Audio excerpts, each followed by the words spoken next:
the thing to realize is that unlike many other church bodies which are top down, we're bottom up.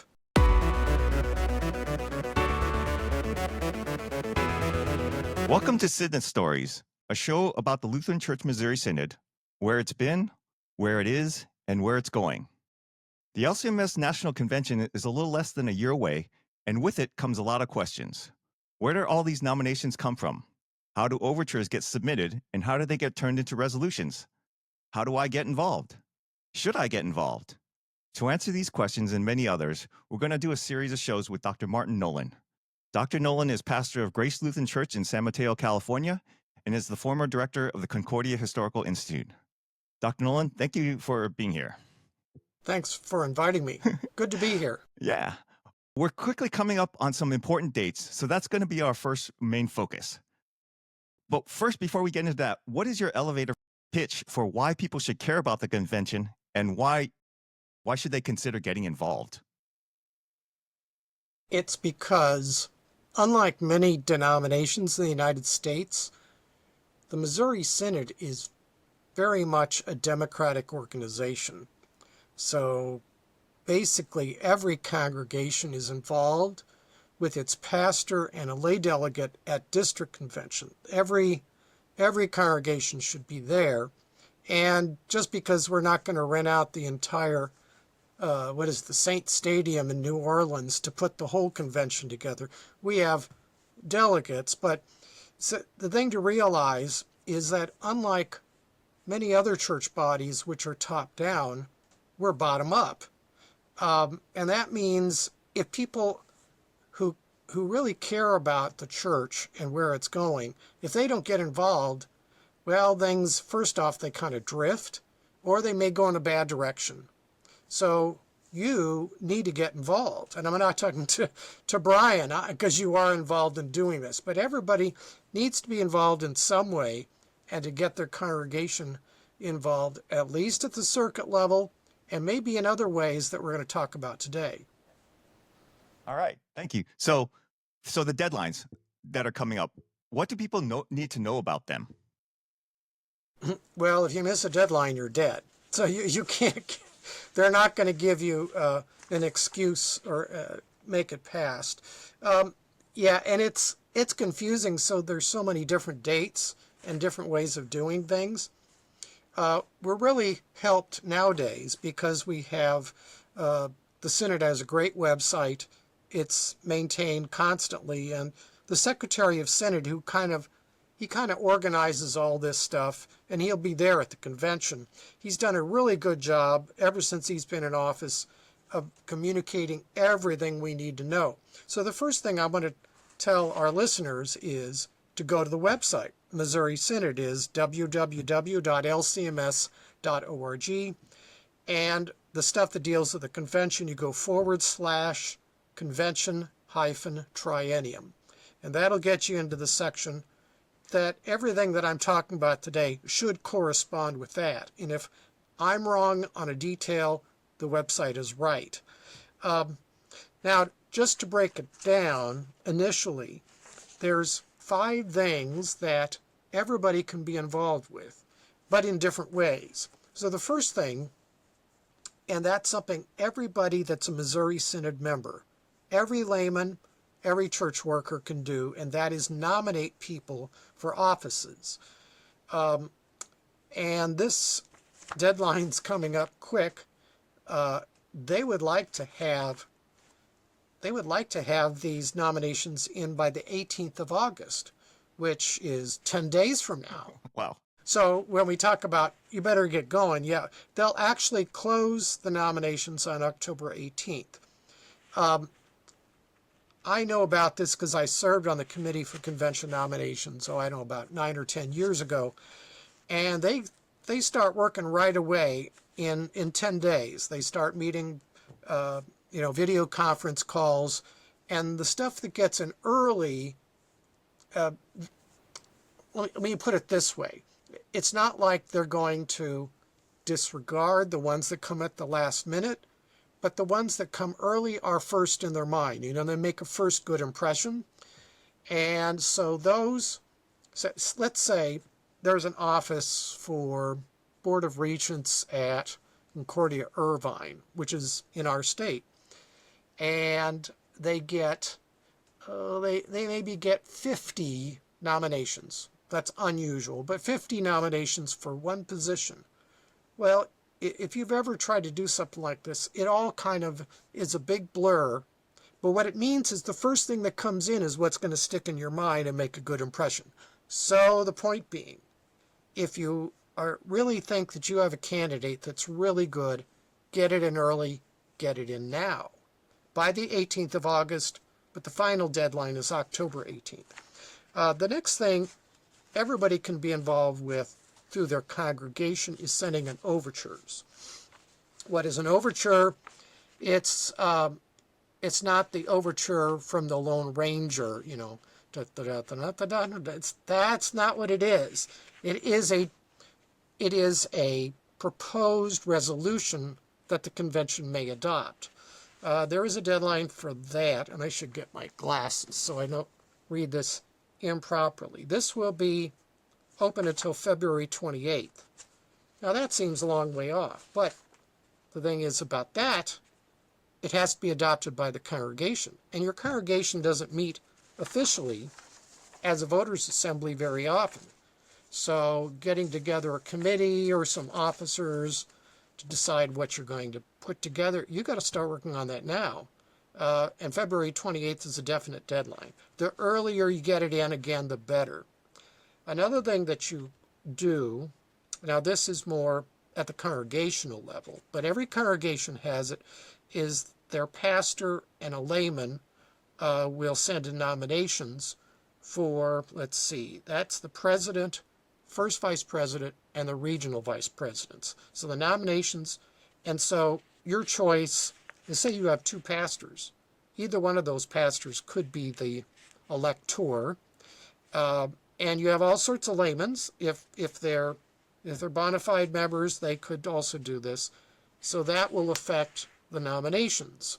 And nominations are really important because the convention, when it looks at the number of nominations for a candidate, often will be swayed by that.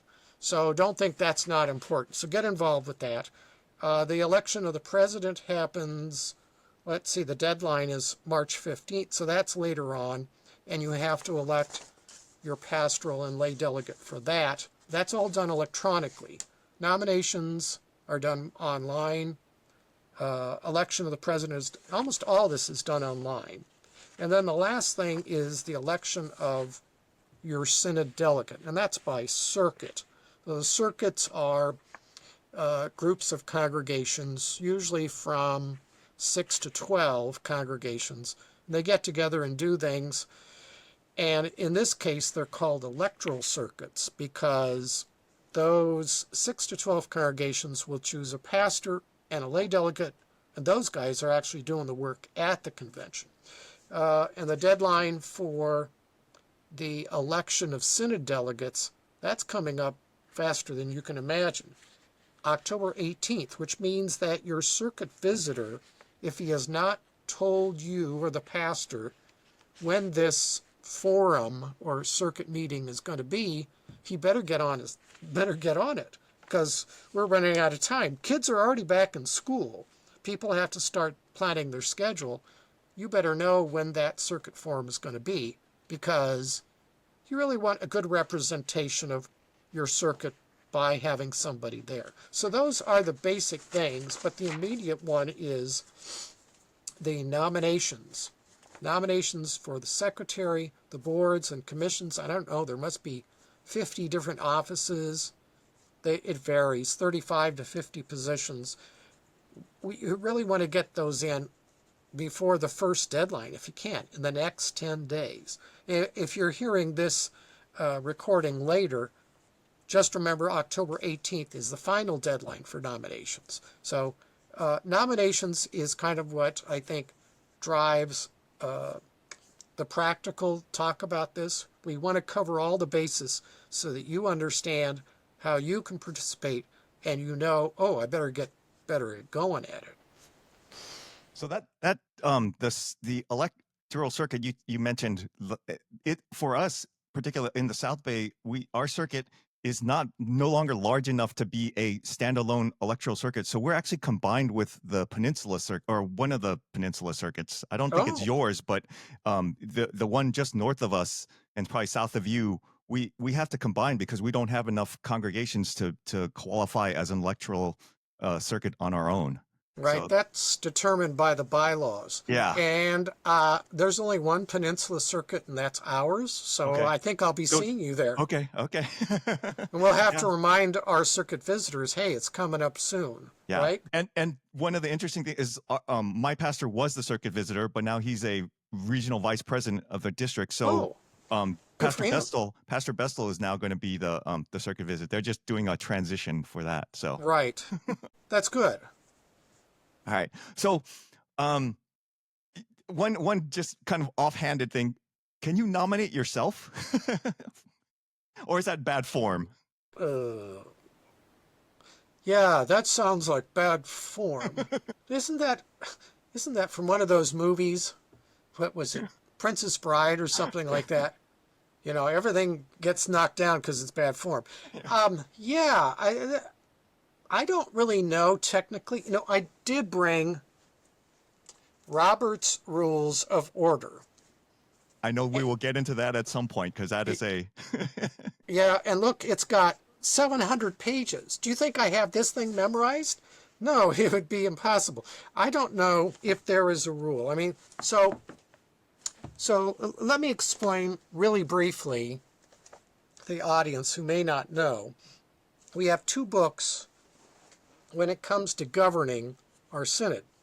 One is this thing called the Bylaws of the Synod, and you can find the whole thing online at the Synod website. And the other is Robert's Rules of Order. Now, do you really need to read these books? No. There should be people at every official meeting. We call them parliamentarians. We also have synodical parliamentarians. The secretary, now I'll tell you, the Secretary of Synod, he knows this by memory. He can quote chapter and verse. It's helpful to have those people.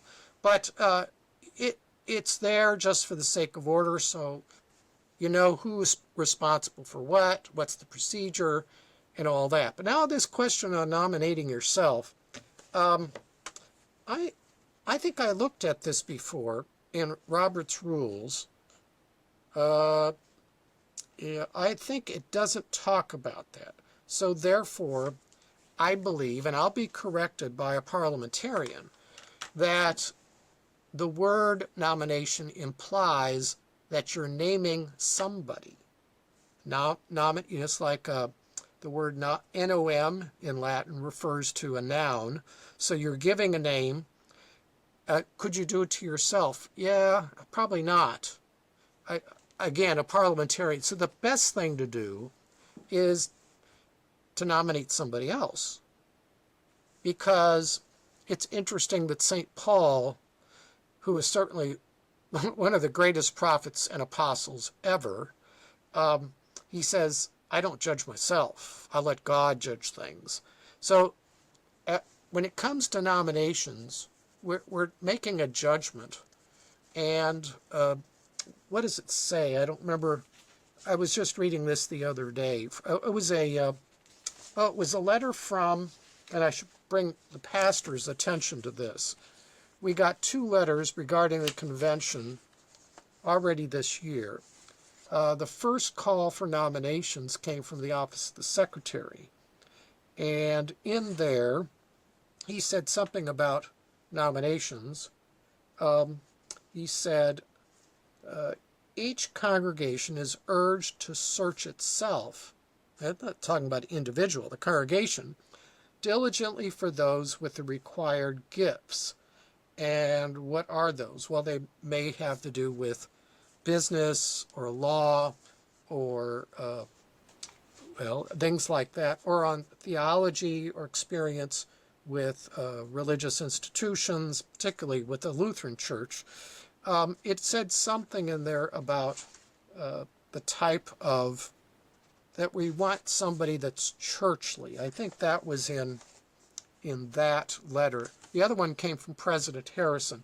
So, pastors, if you keep your mail, It's January 18, 2025, and that was the first official announcement. It's got everything in there, so go there. And then the May 21st came from President of Synod, reminding you of the dates of everything. But if you didn't keep your mail, it should be, all that information should be at the Synod website. But going back to the question, yeah, it's poor form to nominate yourself. So the congregation, really what you should have is, like if you've got a good group of elders, they should sit down and say, who do we have in this congregation that would be good for various offices in the Synod? And one thing they look at is, do they have experience? The first thing we would expect that somebody serves at the Synod level, that they at least had some experience in some fashion in a congregation. Because if they don't know how congregations work, they're not going to be very helpful at the Synod level. If they've had a little bit of district experience, that might help, or circuit. I've served on lots of committees, nothing at a high level in terms of appointments and stuff besides the directorship that you mentioned. So if there is somebody in your congregation that, let's say, has served in a couple capacities, and you know they've got certain skills that are useful, let's say to a university or to the mission board or something like that, and have that interest, the next thing you do is you talk to them. You don't nominate them without asking them. And I've seen too many people do this. And the first question I always ask is, did you get their permission to give their name to Synod? And most of the time it's yes, but sometimes it's, oh, I didn't think about that. And they go back to the person and say, no, I'm way too busy. And why is that? Sometimes the most talented people are just too busy. They're full up. It's not that they don't want to serve. It's that they'd have to knock out a couple other things so they could serve well. So please always ask the person first. And then go do the nomination. And I'll try to explain some of the process here today. But yeah, don't nominate yourself, because it says on the form who is nominating whom. And the committee will look at, and I've served on this committee, they'll say, I mean, you couldn't find somebody else, even your wife, to nominate you? And so we put it on the, if nobody else puts their name in for that office, we may have to go to that. But it really doesn't look good. So it's the best if people in the congregation that know you, that have seen you work in the church, and they kind of know you personally, they know your character, your ethics, and they're, when they give the name, they're saying this is a good person and they'll do good things for the Synod. I think that's a really good point, because I never really thought about like our board of elders getting together and actually looking to find candidates within our congregation. That's a really good point. I'm not familiar with that many congregations that actually think that through in that way. So that's a really good bit of advice. But you can also do it individually. I mean, let's say you as Brian Yamabe, and I know your pastor, Robert Weller, he's a great guy. Fantastic. I'm glad he's the vice president of our district. But even though he's vice president of the district, you could nominate him for something in Synod. There are rules about how many offices or which offices they could hold. But let's say you as Brian Yamabe would like to nominate your pastor. You can do that just as an individual. Now, the other things we're talking about, it has to go through the congregation. But when it comes to the nomination of all these boards and offices, you could, in fact, you might nominate him for, let's say, the board of Christ College Irvine. It's in our state. Rob's a great guy, and he's served multiple ways. I'm giving you a nudge here, by the way. And he would be good at that. Now, the first thing you do is you go talk to Rob and say, can I nominate you for that? And the first thing you say, wait, I'm just made second vice president. How can I do this? And then give him a chance to think about it, talk about it with his wife, do some soul searching, and then he'll get back to you. Tell him, the deadline, August 18th. you need to get this into me now.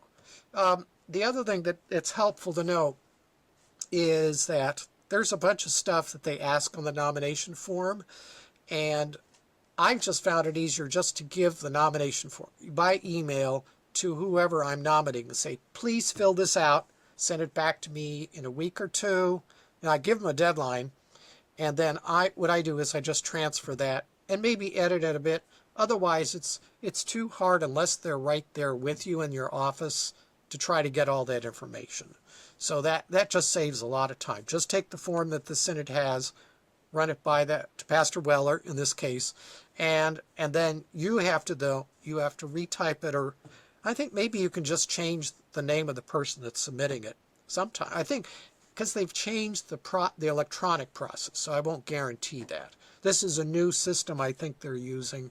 So in any event, get the information from the person themselves. Don't guess, and then it should go fine. Sounds good. Sounds good. So I was a delegate at the 2010 convention, and I remember there's a big convention workbook, and it did have all the candidates and for offices and boards, and then the overtures that were under consideration. So how do you said there's all nominations coming in and overtures coming? How does all that stuff? I'm sure all things don't get into the workbook. How do they decide how to get what goes in there, and what are you said you were on a committee that did some stuff pre-work, and so how does all that stuff gets turned into what is even on the people's radar? Right. So I have the most recent, which is the Synod's 2023, their documents from the convention. Let's see. So let me start with the workbook. So here, you see, you don't want to drop this on your foot with a bare foot because you'll probably break a toe. It has, let's see, this has 432 pages in small print. Look, I mean, there's a lot of stuff to read. And if you're a delegate, can you read all of this? Well, you have to be a skim reader, and then you have to decide, well, what do I really need to read? But that's what you're going to get. And what it has are the reports of various boards and commissions and officers of the Synod. You don't really have to read that as a delegate. If you have time, it's fine. And then they have the overtures. For example, I'm just putting, just by example, Overture 511, to reject practice of internet communion. That did not mean that the internet is taking the body and blood of Christ, you understand. It means that people are doing it remotely via the internet. And it looks like this, and it's given a number, and it says it came from Minnesota South. So that particular one was adopted by the Minnesota South District. The one before it says, it's on a similar topic, from Trinity Lutheran Church, Tryon, North Carolina. So that one came from a congregation. So the thing to know about overtures is you as an individual can write it, but you can't actually get it into the pipeline. It has to be passed by a congregation, a circuit, or a district. And the number of overtures, they divided into sections by basic topics. It's about, let's see, starts page 255 and it goes to 425. So whatever that is in pages, it's that much of the book. Now that you really want to read through if you're a delegate, because that's what most of the business, you do two things. You elect people at the convention and you adopt overtures in the form of resolution. Let me show you the other things, and we'll get to the process.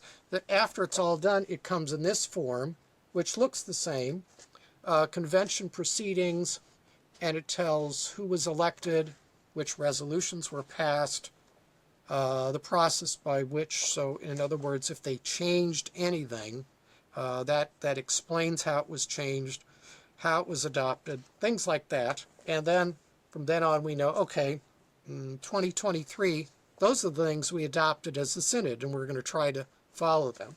And then about the time the workbook comes out is this biographical synopsis and statements of nominees. So we'll go to what we talked about.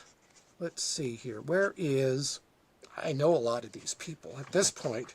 You've been around the Synod for a while. You say, oh, there's George. I haven't seen him for a while. Because okay, I'm looking for Irvine. This page 69. This page is, let's see, it's got about 90 pages. 69 has Christ College, Irvine. And there is, oh, well, I know this guy, Scott Clems. You might met him. He's down in Monterey or Salinas. Yep, I know Pastor And Clemens. so in 2023, he was up against, I think he was elected or re-elected. And he says, I'd be honored to serve for another term. So if you nominate Pastor Weller, and then it goes to the commission, the Committee for Convention Nominations, and then they decide that he's got the best qualifications, Pastor Weller's picture would be there. Up against, oh wait, maybe he'd be up against Scott Clems.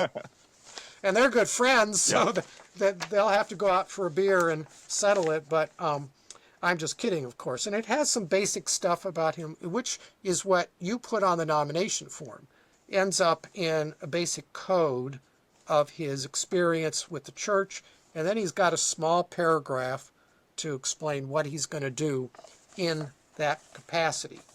And then this is given to, it's sent to all the delegates prior to the convention, as is the workbook. So I don't know how many weeks ahead of time, but it means that you can sit down with this as a delegate, and maybe the lay delegates want to sit down with their pastor. They don't have to, but sometimes it's helpful because the pastors know a lot of people.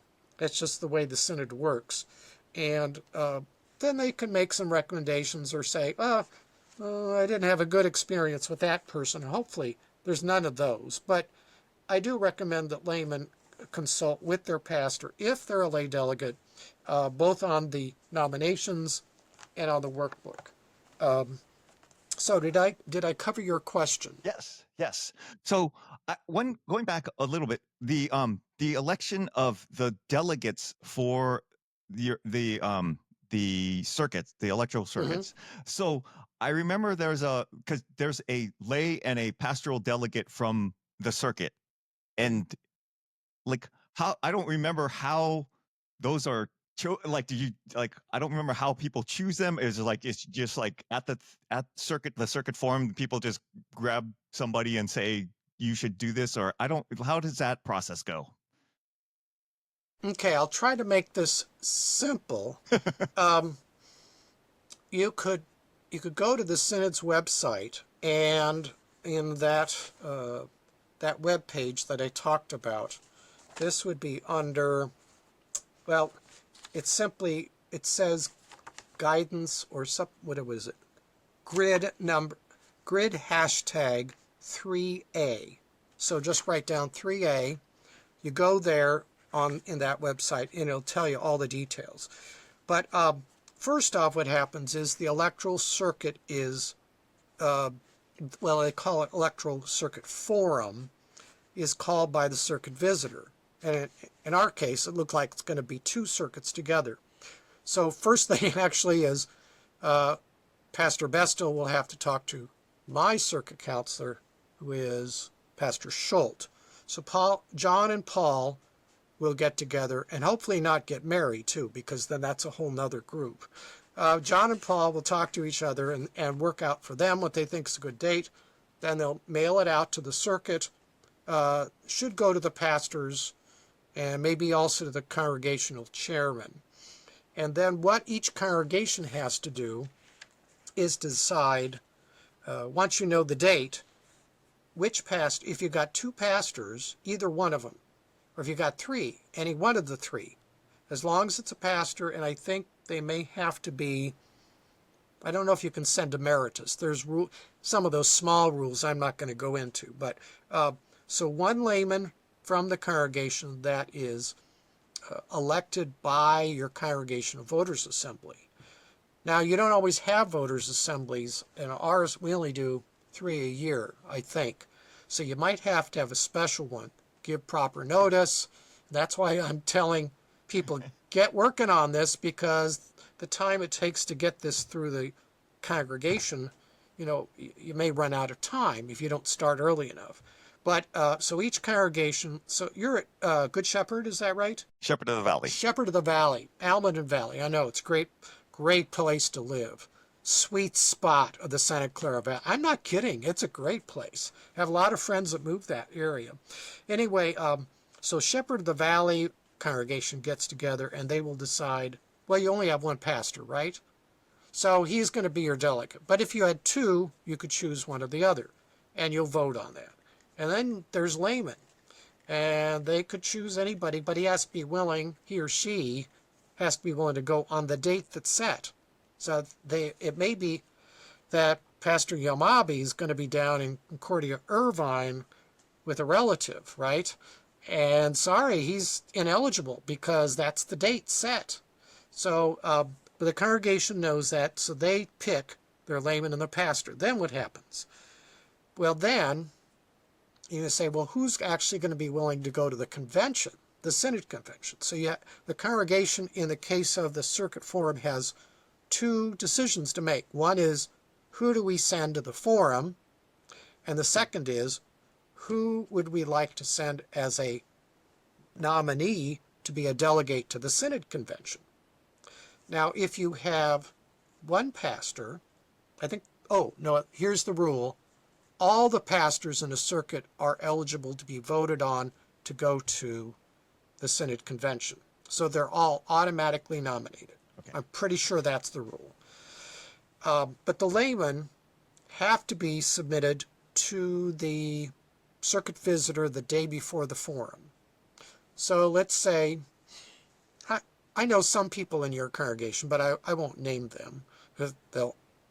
How does Pastor Noland know me? So let's say they say, we would like to send Pastor Yamabe. He's had Synod experience and this and that. Well, they better get your name as a possible delegate to the Synod to John Bestel the day before the forum, or you're not eligible. That automatically DQs you.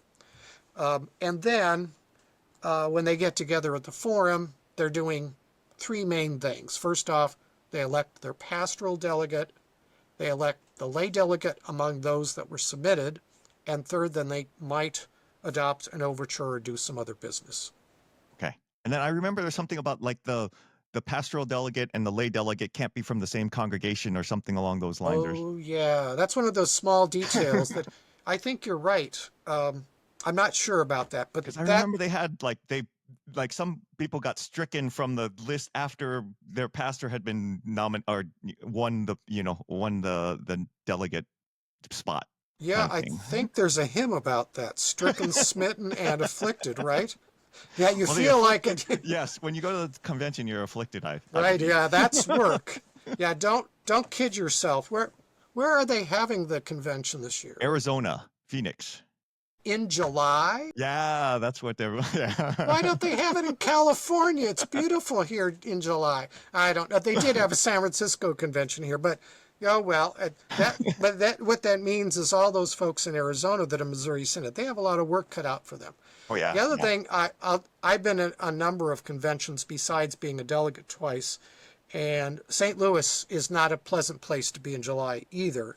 It's just be aware that you're going to be inside in a cold, air-conditioned building, and you go outside and you're blasted with humid heat. In Phoenix, it'll be dry air, and you got to dress accordingly. Otherwise, it just wears you out.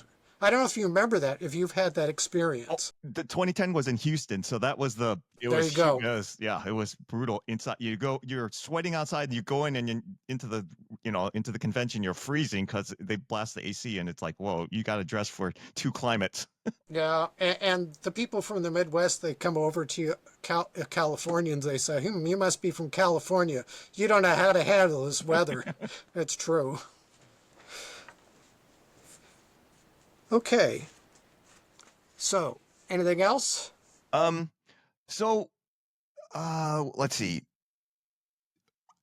What was it? Oh, any other pre-convention activities, like, that people, what if you are the delegate, what kind of, like you were saying, you have to read up on things, but are there other things that they should expect to have to do, or, like, think about, consider? Yeah, so that has more to do with the business of the. I mean, the first thing you should do is when you get the workbook and you get this synopsis, the biography, is spend time in it, because that's going to be your best preparation. If you don't spend time in that, you're wasting your time in doing other things. It's that really. I mean, every time I get one of these, even if I'm not going to the convention, I'm kind of curious who's up there.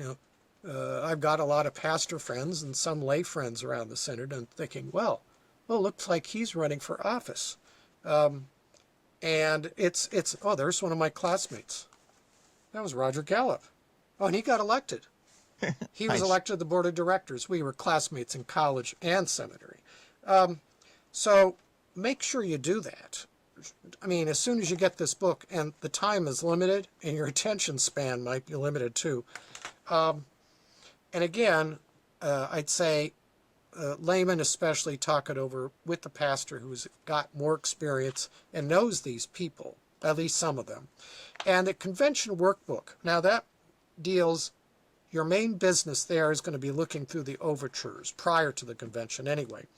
And so how do you know what are going to be the issues at the convention? One way you can do this, and let's see, where did I put that? Today I was kind of messing around with the issues of the reporter, which maybe not everybody knows. The reporter is like the newsletter of the Missouri Synod. It comes out, excuse me, once a month in newspaper form. There should be a copy given to every congregation in the synod. So pastors usually get a copy too. So if you become a lay delegate, here is something you can do. Oh, and the other thing is they have copies online at the synod's website. That's at, what is it, reporter.lcms.org, category convention. And then there's information about the convention. And what's up there right now is helpful to understand what we might be dealing with, is looking at, I'll try to hold this up. This is a page from the reporter, district convention recaps. And so our reporter friends, our editors, and the people that work on this, they give a very brief synopsis of the main officers who are elected in the districts, and then they give the main resolutions. Now, they have to be picky, but they're really looking for resolutions that affect the whole synod. So I'll just deal with the first one that's listed here. It's the North Dakota district. They met in January. Oh. What does these Missouri Synod people do? They don't know when to meet. It's the worst time of the year. North Dakota, Fargo. Oh, well, anyway, I'm giving everybody a hard time, because we've got great weather, Brian. We're spoiled. But anyway, the first one that's listed, and this is the March 2025 reporter, it says, continue support for global and local missions, including LCMS South American missions in Santiago, Chile, Christ Care for Children Kenya, the local RSO, Shepherd's Hill, and that would be a North Dakota thing. Well, you can see in there, district, they spent some time looking at, well, what are the important things? And one of the things always important, because we're a national body with a lot of congregations, and some money, is supporting local and global missions. This really makes a lot of sense. It's good to see every district do that. That's not really controversial. Then it says, then they have some things about charitable stuff.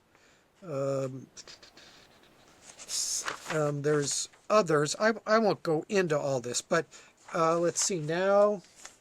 I think all that we have left to be reported, so starting with March March, April, May, June, July, August issues. All the district reports are in except for Atlantic District and Central Illinois. And that should be in the next issue, probably September. So you'll be able to go to the reporter. It should be in your church office, or your pastor will have a copy, and look at all those overtures and say, I think I know what at least some of the issues are going to be at the convention. And some of them might be controversial ones. Sometimes you have to read behind the lines. Another thing that I think is always helpful is for delegates is to not only listen to issues, etc. Well, what's the name of the program? Issues, issues, etc. deals both with political issues at the government level, but mainly with things that affect churches, congregations, synods, districts, things like that. And they try to get the best people to talk about things, sometimes pro and con. Sometimes it's just not obvious what the right thing to do is. And so I recommend Issues, Etc. It's a podcast, audio podcast, and you can, as many people do, you can listen to it while you drive. People figured out how to do all sorts.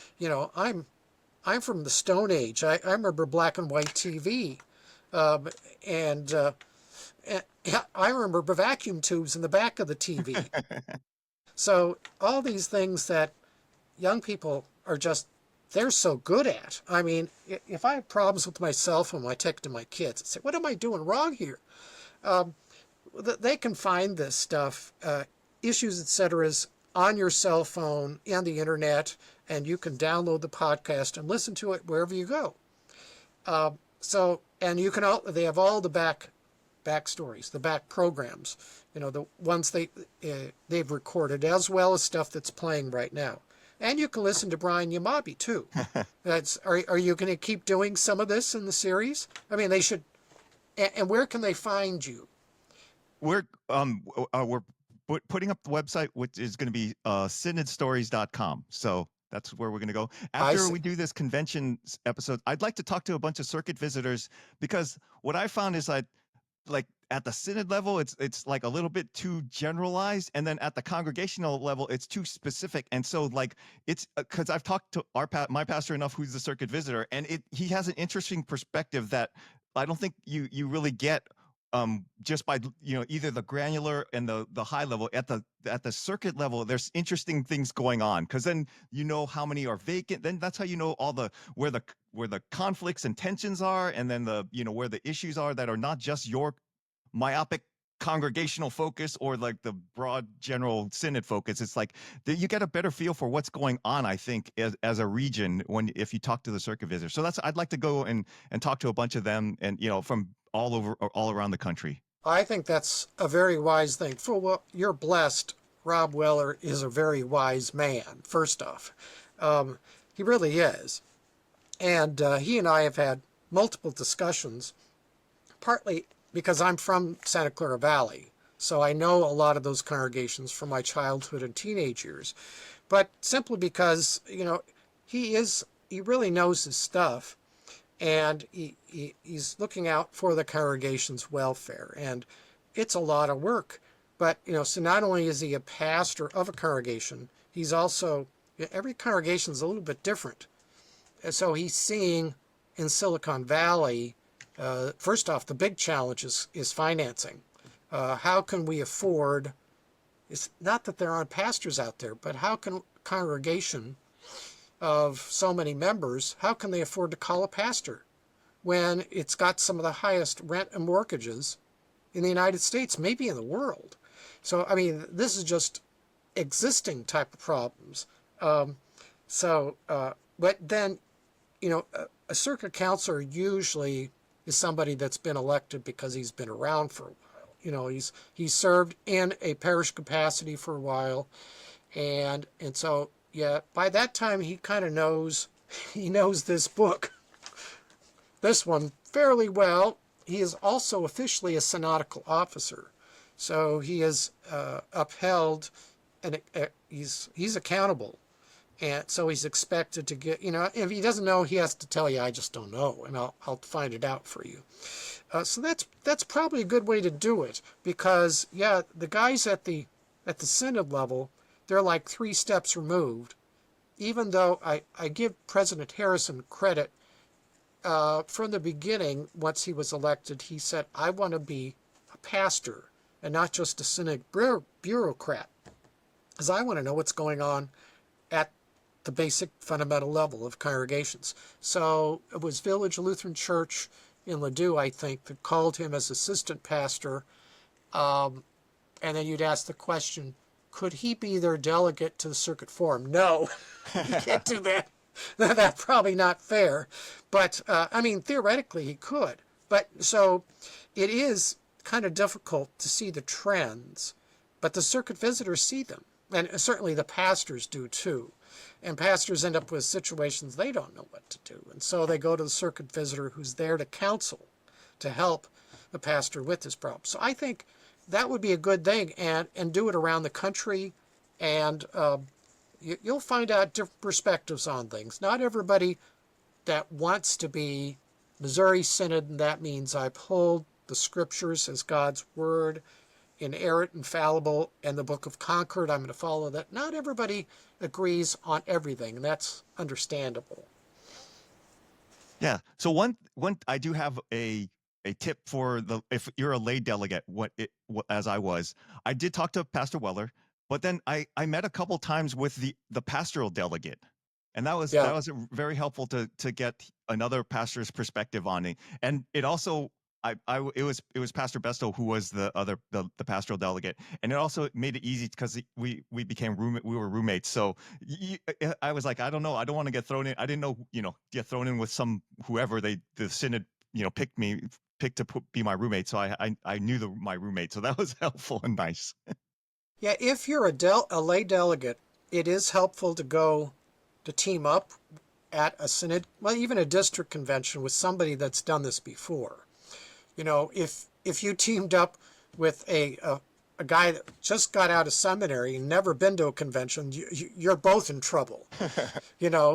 But somebody that, because there's lots of stuff that goes on, and you think, well, what was that?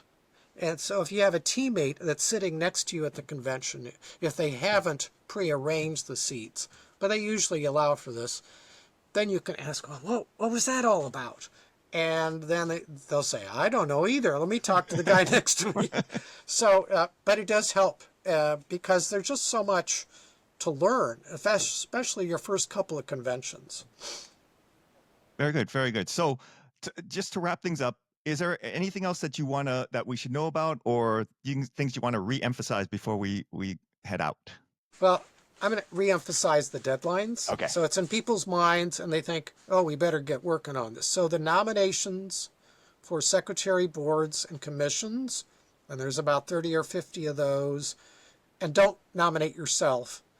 If you can, get them in by August 18th. That's 10 days from now. So get working on it. Final deadline is October.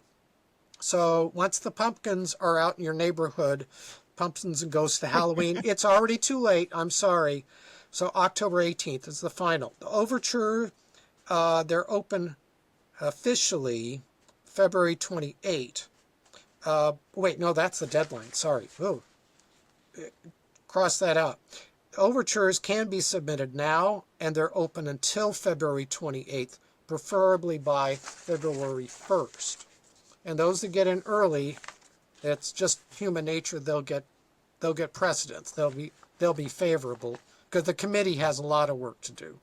Nominations of president and vice presidents. You'll get a mailing in the postal mail from LCMS. LCMS official nomination ballot about October 18th this year. The deadline for activating it online is February 18th, 2026. The election of the president happens, you have to register for that in advance if your congregation has selected you, that is the layman and the pastor. Deadline there for registering is March 15th, 2026, and the vote, it takes place June 6th to 9th, and there may be runoffs in the month of June. So by the time we get to the convention, the president's already elected. And then the election of synodical delegates, the deadline for that is October 18th. So remind your circuit visitor, hey, we need to get our date of the forum planned now so we can find the people and get that done. Because it's coming, the end of summer is coming up fast. All right. So thank you very much. In future episodes, we'll be going into details about the convention itself, the actual sessions, and dig into how the machine actually works. We'll also talk about some of the historical and theological roots for our system of governance. And then we'll talk about some of the common controversies and issues that sometimes don't seem to ever get resolved or don't seem to be ever resolved. So we hope you'll join us for those. And Dr. Noland, thank you so much for your time. I really enjoyed talking to you, and I always learn so much from you. So thank you very much. Thank you, Brian. Been a pleasure.